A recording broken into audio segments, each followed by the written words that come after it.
We produce work for young audiences, and the central theme of all of our work is the celebration of difference and diversity. Predominantly, we produce work for young audiences, and we strongly believe that, by introducing a variety of experiences to young people enables them to create a whole picture of the world and the society in which they live. And we try and include a lot of international influences in our work, just to really celebrate that, it's okay to be different.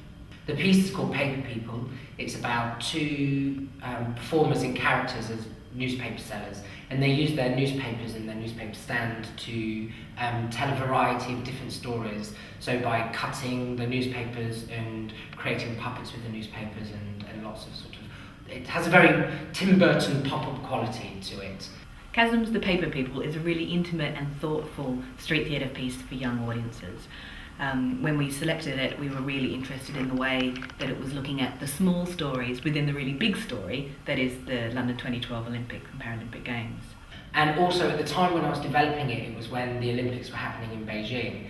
So going back to our company and our international influences, I was looking for something that was that came out of China, I suppose, and we started to explore Chinese paper cutting, and then that led to the idea that actually you can give a child a piece of paper and they can play with it for hours and create lots of different things. So it all sort of evolved out of that simple idea, really, and then we put it in the context of actually people who sell newspapers, and it sort of grew from there, really.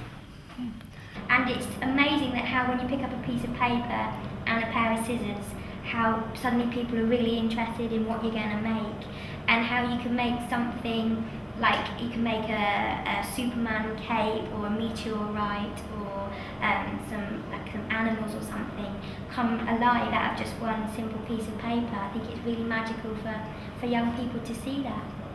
There are moments when children sometimes want to ask questions or point and sort of ask their parents or guardians, what's wrong with that person? Why do they walk that way? And sometimes they're told to be quiet and not to mention it. Whereas this piece is very much around, here's two disabled people having a really fun, creative time and engaging with the young people. So actually the young person starts to just see them as fun, creative people rather than being told not to look or not to point or not to talk about it. So I hope that there's a real fun engagement and that the young people go away just remembering the creative, fun experience rather than the individuals and their disabilities.